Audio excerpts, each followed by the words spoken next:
सामग्री जैसे गेहूं, चावल, दालें एवं दूध की आपूर्ति की स्थिति संतोषजनक है और इनकी उपलब्धता को निरंतर मॉनिटर किया जा रहा है।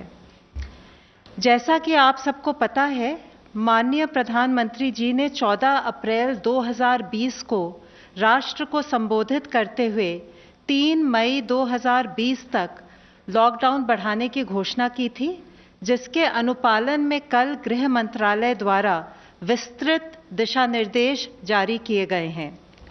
गृह मंत्रालय ने सभी राज्यों एवं केंद्र शासित प्रदेशों को पत्र लिखकर इन दिशा निर्देशों को ग्राउंड लेवल पर क्रियान्वित करवाने तथा आम जनता के लाभ के लिए इनके व्यापक प्रचार पर जोर दिया है। लॉकडाउन के अंतर्गत 3 मई 2020 तक संपूर्ण देश में हवाई, रेल और सड़क मार्ग से यात्रियों का आवागमन बंद रहेगा। टैक्सी, ऑटो रिक्शा और साइकिल रिक्शा सहित कैब एग्रीगेटर्स की सेवाएं प्रतिबंधित रहेंगी। सभी शैक्षिक एवं संबंधित संस्थान बंद रहेंगे। सभी cinema halls, malls, shopping complex, gymnasium, sports complex तथा इसी प्रकार के स्थान बंद रहेंगे। सभी सामाजिक, राजनीतिक, खेल, मनोरंजन, शैक्षणिक, सांस्कृतिक, धार्मिक समारोह और अन्य सभाओं के आयोजन पर रोक रहेगी। सभी धार्मिक स्थल, पूजा स्थल, धार्मिक समागम जनता के लिए बंद रहेंगे। जो क्षेत्र हॉटस्पॉट्स या कंटेनमेंट जोन नहीं है, वहां पर 20 अप्रैल से कुछ चुनिंदा गतिविधियों की अनुमति दी जा सकेगी, बशर्ते कि वहां पर मौजूदा दिशा निर्देशों एवं सोशल डिस्टेंसिंग का कड़ाई से अनुपालन किया जा रहा हो। इन चुनिंदा गतिविधियों को अनुमति देने का उद्देश्य यह सुनिश्चित करना है कि कृषि और संबंधित गतिविधियां पूर्ण रूप से कार्यात्मक रहें, ग्रामीण अर्थव्यवस्था अधिकतम दक्षता से कार्य करे इत्यादि। गृह मंत्रालय द्वारा विस्तृत दिशा निर्देश हमारी वेबसाइट पर उपलब्ध हैं। मैं आपके माध्यम से एक बार फिर लोकहित में लॉकडाउन को सफल बनाने के लिए कुछ नियमों का सार्वजनिक स्थानों पर और कार्यस्थलों पर कड़ाई से अनुपालन करने पर जोर देना चाहूंगी। अनिवार्य रूप से सभी सार्वजनिक और कार्यस्थलों पर फेस मास्क पहना जाए, सोशल डिस्टेंसिंग का पालन किया जाए, 5 से अधिक लोग सार्वजनिक स्थानों पर एकत्र ना हों, सार्वजनिक स्थानों पर थूके नहीं, शराब, गुटखा, तंबाकू की बिक्री को सख्ती से प्रतिबंधित किया जाए, कार्यस्थलों पर टेम्परेचर स्क्रीनिंग की जाए और सैनिटाइजर्स का प्रयोग किया जाए। बुजुर्ग और रोगग्रस्त व्यक्ति तथा छोटे बच्चों के माता पिता को घर से कार्य करने के लिए प्रोत्साहित किया जाए। निजी और सार्वजनिक दोनों क्षेत्रों के सभी कर्मचारियों के लिए आरोग्य सेतु के प्रयोग को बढ़ावा और दिया जाए। आपसे अनुरोध है कि सभी राष्ट्रीय निर्देश और SOPs जो हमारे दिशा निर्देशों के साथ संलग्न हैं, उनको ध्यान से पढ़ें, उनके बारे में जानकारी बढ़ाएं और उनका पूर्णतया पालन करें।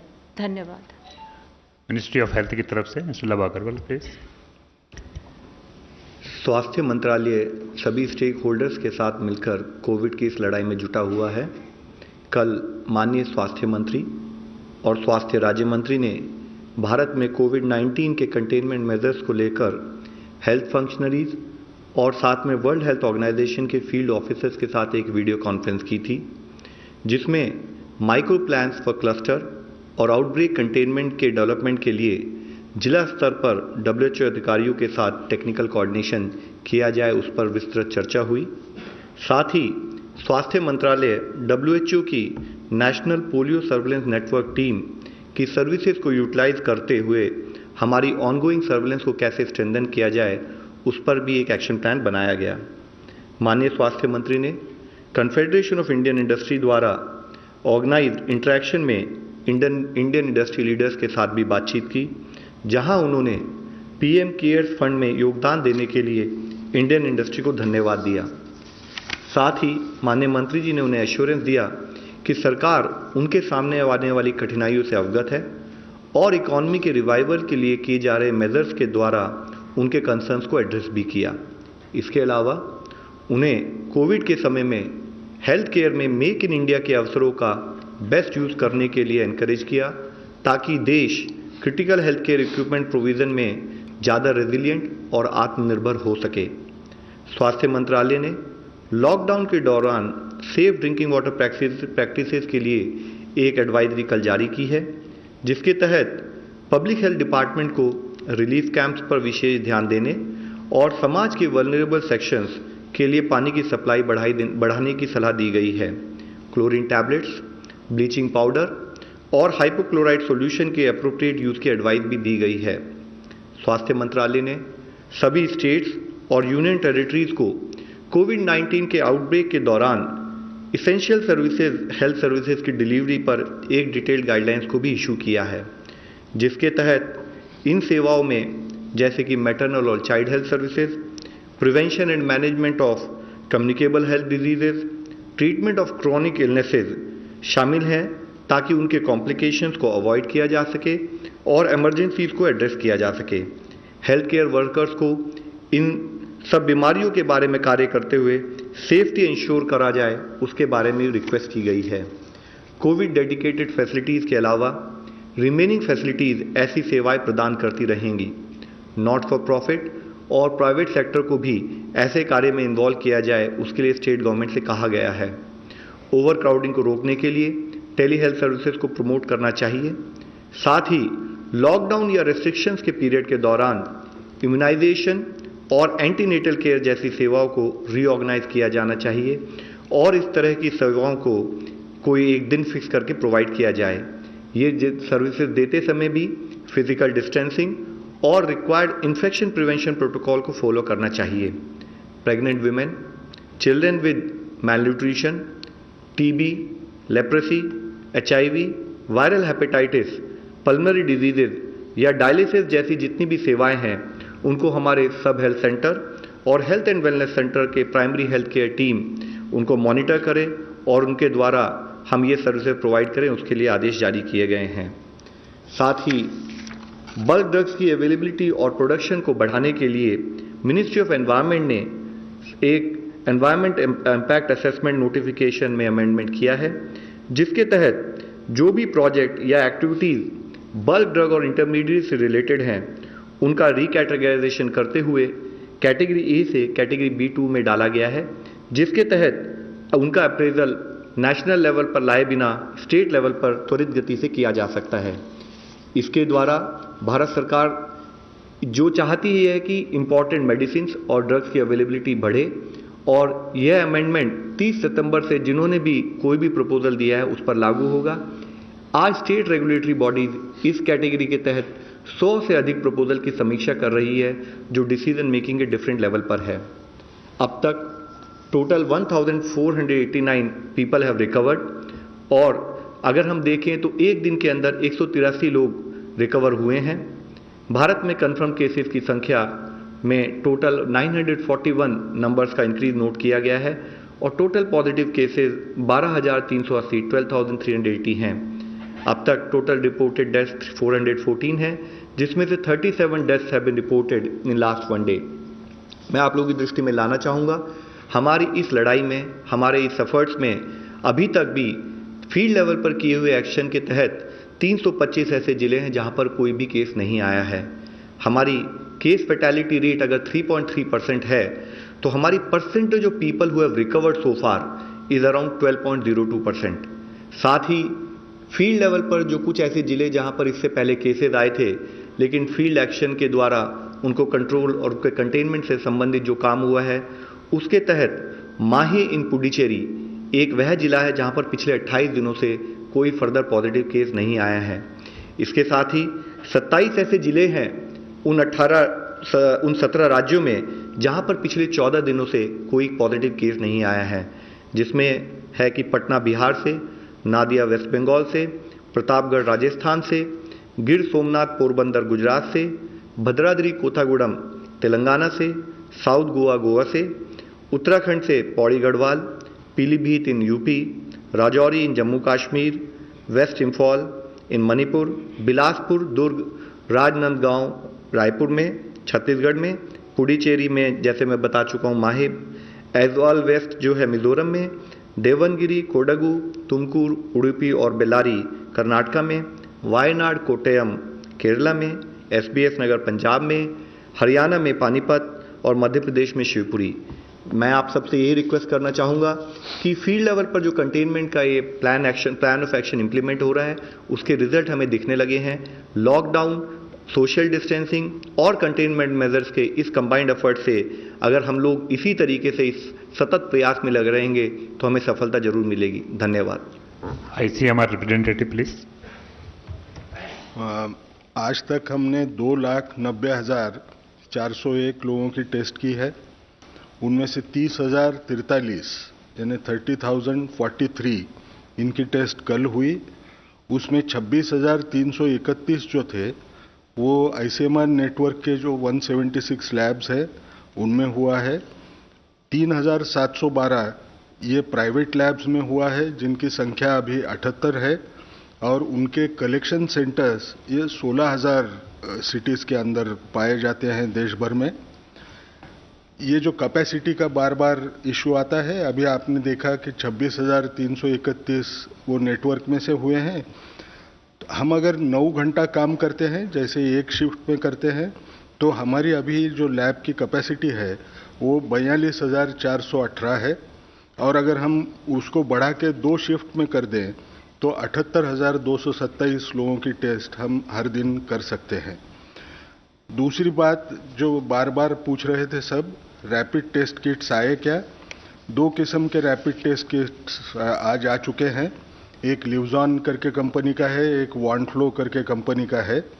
ये जो टेस्ट किट्स हैं इनकी संख्या लिवजॉन की 2 लाख और वॉन्फ्लो की 3 लाख है। इन दोनों किट में थोड़ा सा फर्क है। फर्क यह है कि लिवजॉन का जो किट है लिवजॉन का किट और वॉन्फ्लो के किट में IgG और IgM 2 अलग बैंड्स आते हैं क्या? एक इसमें दोनों बैंड एक साथ होते हैं जिसके बारे में हम थोड़ी चर्चा करके देखें। इन दोनों किट्स की सेंसिटिविटी 80% से ज़्यादा है और स्पेसिफिसिटी भी तकरीबन 84% से ऊपर ही है। तो जिस ढंग से इनका जो क्लेम है कि ये टेस्ट अच्छे हैं, शायद उसका पहला इस्तेमाल होगा और हमको खुद को भी उसके बारे में फील्ड कंडीशंस में का पता चल जाएगा। अब जब इन चीज़ों की हम बात करते हैं तो 2 चीज़ें समझना ज़रूरी है। ये सीरोलॉजिक किट्स हैं। अब जब हम सीरोलॉजिक किट्स बोलते हैं, जो एंटीबॉडी देखने के किट्स जिसको हम अभी रैपिड किट करके ज़्यादा जानते हैं, वो किट्स के बारे में हमको थोड़ा समझना पड़ेगा। मेरे शरीर में अगर विषाणु गया तो मुझे क्या दिखेगा? सबसे पहले मेरे नेजल स्वैब या ओरल फेरिंजियल स्वैब, जहाँ से स्वैब जो हम लेते हैं उसमें विषाणु नज़र आएगा। मैं अगर और 8 दिन रुकूं, 8 दिन के बाद में मुझे क्या दिखाई देगा कि जैसे मुझे लक्षण आना शुरू हो जाएंगे, उन विषाणु की संख्या ये मेरे गले में या नाक में रहे वो सबसे ज़्यादा होती है जब लक्षण आते हैं। जब उसके बाद में ये गिरना शुरू हो जाती है। अब उस वक्त एंटीबॉडी को क्या होगा? अब थोड़ा एंटीबॉडी के बारे में हम समझ लें, यानी वो क्लैरिटी हमको लोगों तक पहुंचाने आएगी। मेरे शरीर में अगर कोई विषाणु गया तो वो विषाणु को लड़ने के लिए मेरा शरीर कुछ शस्त्र तैयार करता है जिनको हम साइंटिफिक भाषा में एंटीबॉडी बोलते हैं। ये एंटीबॉडी जो होती है, जैसे अगर मुझे बताना है, समझो इस किस्म का विषाणु है तो एंटीबॉडी इससे एग्जैक्टली उल्टी होती है, वो इस किस्म की रहेगी और उसको चिपक जाएगी तो वो विषाणु नाकाम हो जाएगा। अब हमको एक समझना है, इनमें टाइप्स होते हैं। सबसे पहली एंटीबॉडी जो आती है वो IgM किस्म की एंटीबॉडी आती है। ये जो IgM किस्म की जो एंटीबॉडी होती है ये ज़्यादा दिन रुकती नहीं, थोड़े दिन के बाद में चले जाना अपेक्षित रहता है। IgM एंटीबॉडी जैसे आती है तो हमको पता चलता है कि ये इन्फेक्शन रिसेंट है, ऐसे में लगा है। जब IgG एंटीबॉडी आएगी तो मुझे ये पता चलेगा कि मेरी प्रतिकार शक्ति अच्छी हो रही है। इसका मायना सिर्फ आईजीजी अगर मुझे दिखा और आईजीएम नहीं दिखा तो मैं ये समझ सकता हूँ ये पुराना इन्फेक्शन है। अब इतना मैंने क्यों बताया, उसके दो कारण हैं। जब हम रैपिड एंटीबॉडी टेस्ट करेंगे तो ये rapid antibody test early diagnosis के लिए नहीं है। ये लोगों ने समझना बहुत जरूरी है। अर्ली डायग्नोसिस को क्यों नहीं है कि हमने 10 दिन होने के बाद में या ऑलमोस्ट 2 हफ्ते होने के बाद में समझो मैंने एंटीबॉडी टेस्ट की तो 80% लोगों में ही सिर्फ वो एंटीबॉडी दिखती है। इसका मतलब मेरा डायग्नोसिस 20% में मैं सिर्फ एंटीबॉडी इस्तेमाल करूं तो 15 दिन होने के बाद में भी मैं बोल नहीं पाऊंगा। इसलिए ये डायग्नोसिस के लिए इस्तेमाल नहीं होती है, ये इस्तेमाल होती है सर्वेलेंस के पर्पस के लिए। सर्वेलेंस यानी क्या, जैसे अग्रवाल साहब बार बार आपको ये बता रहे हैं कि हॉटस्पॉट्स होते हैं। अब ये हॉटस्पॉट पे आपको अगर नजर रखना है तो यहाँ ये बढ़ते जा रहा है या कम होते जा रहा है ये अगर मुझे देखना है तो मैं ये एंटीबॉडी टेस्ट पीरियोडिकली करके मैं जान सकता हूँ। अब कुछ लोगों के मन में एक विचार आएगा कि क्या एंटीबॉडी टेस्ट पॉजिटिव हो गई इसका मायना मुझे इन्फेक्शन हुआ, मुझे बाद में इन्फेक्शन नहीं होगा, ऐसे मैं मान सकता हूँ क्या? तो हमको एक दूसरी चीज समझना है। कोई भी विषाणु के खिलाफ जब एंटीबॉडी तैयार होती है, हर विषाणु उस विषाणु के साथ बाद में अच्छे ढंग से लड़ सकती है वो एंटीबॉडी, ऐसे नहीं होता है। उदाहरण के तौर पे देता हूँ, मुझे अभी यहाँ हिंदी में क्या बोलते हैं मालूम नहीं, वैरिसेला जोस्टर करके जो होती, चिकन पॉक्स जो होता है ना, चिकन पॉक्स की जो बीमारी होती है उसमें जो एंटीबॉडी एक बार तैयार हो जाए तो इतने अच्छे दर्जे की होती है, इतनी अच्छी क्वालिटी होती है कि जिंदगी भर बाद में नए सिरे से ये चिकन पॉक्स आपको कभी होता नहीं। लेकिन उसी हिसाब से अगर आपने देखा तो साइंस में का पैराडॉक्स देखो, आपको एचआईवी इन्फेक्शन हुआ, मेरे शरीर में एचआईवी एंटीबॉडी जिंदगी भर दिखेगी लेकिन वो एचआईवी के खिलाफ प्रोटेक्ट नहीं करती है। तो एंटीबॉडी दिखे भी तो हम ये नहीं समझ सकते हैं कि इसका मायना मुझे हुआ ही नहीं है। ये देख यानी मेरा इम्यून रिस्पांस बहुत स्ट्रांग है, अभी मुझे कभी होगा नहीं, ये बोलना कठिन होता है। कब तक कठिन होगा? जब तक इसके ऊपर अच्छा संशोधन नहीं होता, ये एंटीबॉडी कितनी अच्छे ढंग की है इसका पता नहीं चलता, जब तक हम इसको इस्तेमाल नहीं कर सकते इस ढंग से। ये क्यों बोल रहा हूँ?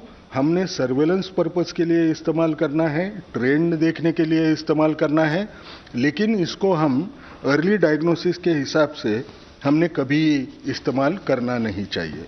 अब दूसरी बड़ी बात कि हम जब ये एंटीबॉडी टेस्ट के इंडिकेशन बोल रहे हैं कि ये सर्वेलेंस में इस्तेमाल करते हैं, तो फिर एक बार हम याद करवा के देख लें कि ये आरटीपीसीआर जो है पहली वायरोलॉजिक टेस्ट हम किन किन लोगों को दे रहे हैं।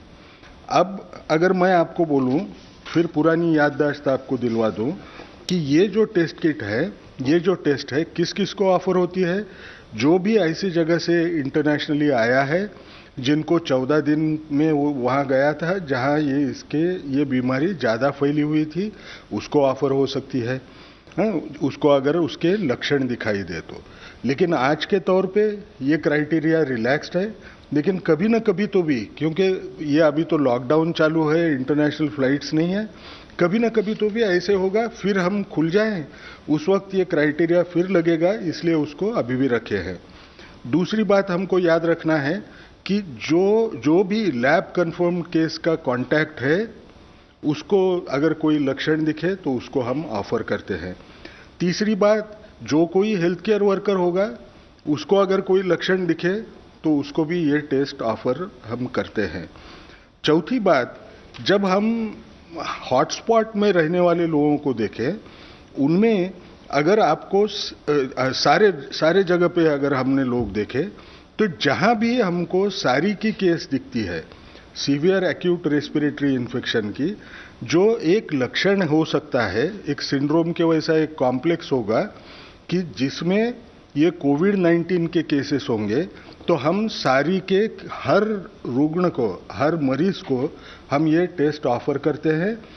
इसमें भी कोई कमी किसी किस्म की नहीं है। और आखिरी बात, जो भी एसिम्टोमेटिक है, हाई रिस्क केसेस हैं, उनके जो कॉन्टैक्ट्स हैं उनको हम 5वें दिन के बाद में या 14 दिन के बाद में हम ये टेस्ट भी ऑफर करते हैं। और सबसे बड़ी बात, ये जो नए हॉटस्पॉट करके क्लस्टर खुल रहे हैं, ये क्लस्टर के अंदर हॉटस्पॉट की लिस्ट शायद सर ने आपको दी होगी।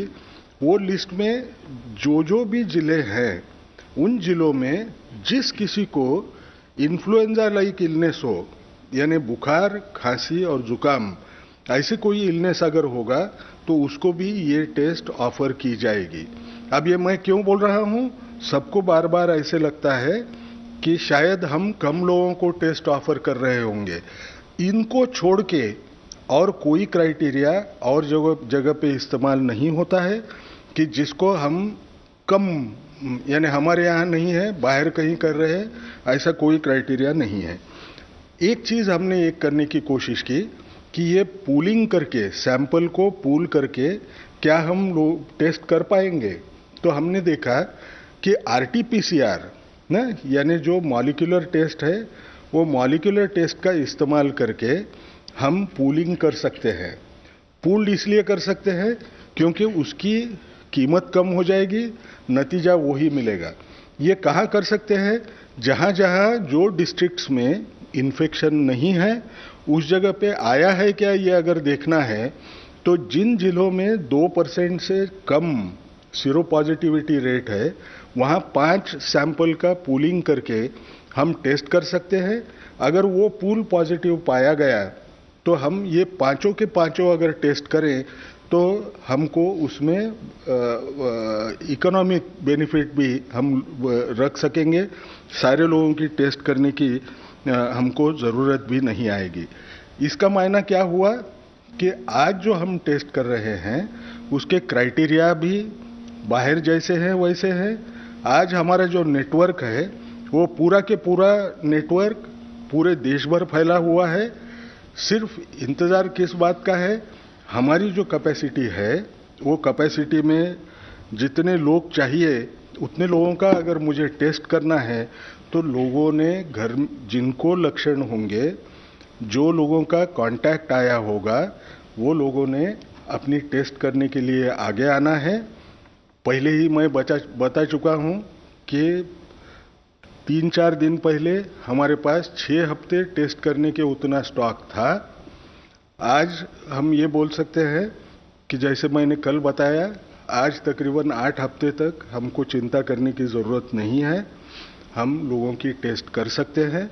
सिर्फ रैपिड टेस्ट जो है ये डायग्नोसिस के लिए नहीं है, क्योंकि ये टेस्ट अब आई तो सब लोग लिखना शुरू करेंगे। लोग सोचेंगे मैं रैपिड टेस्ट करवा लेता हूँ, वो उसके लिए नहीं है, डायग्नोसिस के लिए नहीं है, ये एपिडेमियोलॉजिक पर्पजेस के लिए है। Thank you. I think in detail you have elaborated on the infrastructure support system, Mr. Rajiv Jain. I'll give you a brief overview of the commendable work done by some of the infra ministries to aid in the fight against COVID-19.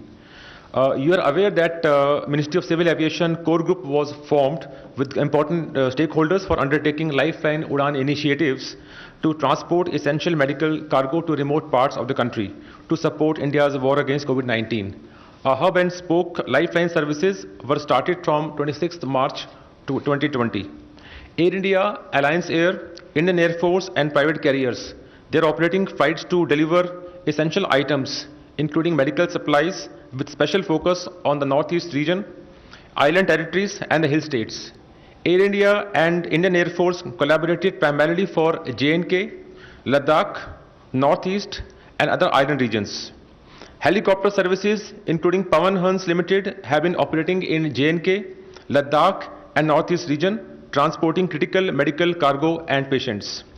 So far, 247 flights have been operated under Lifeline Udan by Air India, Alliance Air, Indian Air Force and private carriers. 154 of these flights have been operated by Air India and Alliance Air. Cargo transported till date is more than 400. All right, that's a detailed explanation here coming in. Apart from confirming the numbers here, what we've been saying since the start, 12,380 cases, which means a 143 increase in the number in the past 24 hours, 37 fresh cases of fatality, which makes the death toll to 414. Also, the ICMR person there, Dr. R.R., they're stating as far as the use and the methodology that would be used for using the rapid testing kits that have just arrived from China. With that, we're slipping into a breather.